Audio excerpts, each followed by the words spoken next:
Hello, hello. Happy Friday, everyone. I just got out of the pool and I'm a bit tired. So I thought I'd sit here for a while. And I thought it's better that I make a video before I get even more tired later because I'm going to take Belen out for our pizza spritz walk. And yeah, and after a little spritz, who knows?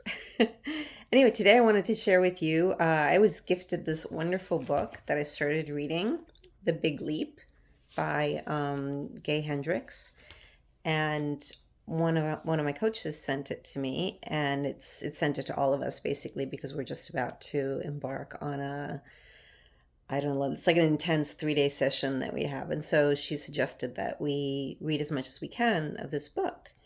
And I started it today and I love it. It's just amazing.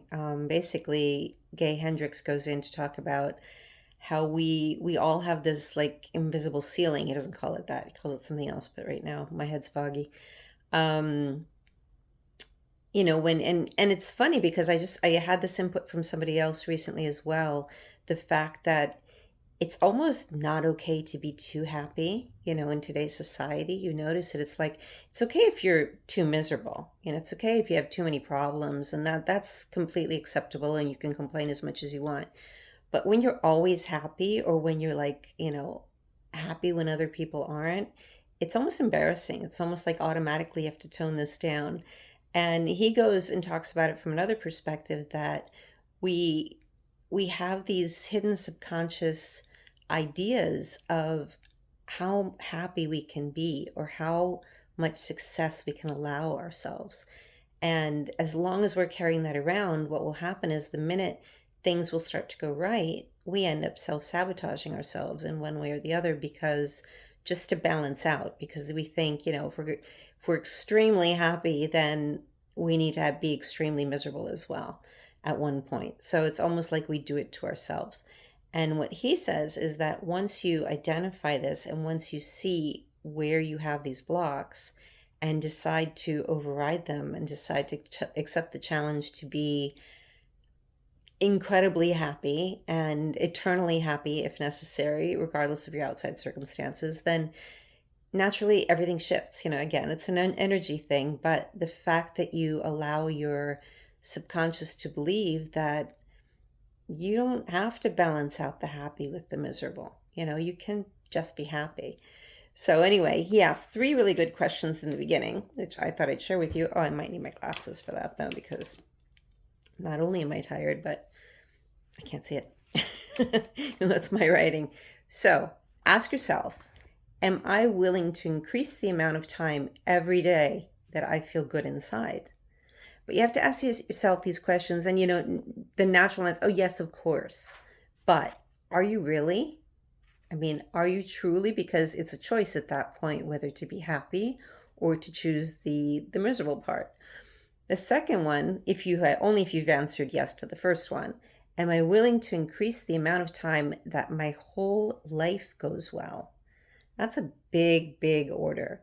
So, am I okay always being happy, despite what happens around me, despite people around me who may not be happy?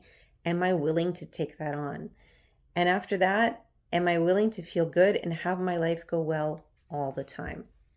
Now, these are 3 very powerful questions. They seem very simple. I love this book because, of course, it goes into detail on why we have, where these limiting beliefs could have come from and how very common they are, and how very common they are in people also who were very successful and on the brink of stopping themselves, or actually stopped themselves or got themselves into trouble when they did get too successful.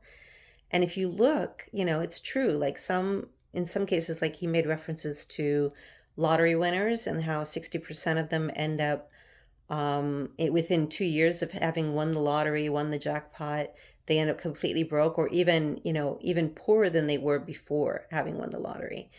And same thing is with like very successful superstars and, movie actors or rock stars or football, or sorry, because I was a soccer player in the house, so it's only soccer, but sports players, same thing. You have your moment of fame, and then they somehow seem that, you have to balance that out with tragedy or being less. You have to only be on top for a certain amount of time. Sorry, I'm not very eloquent right now.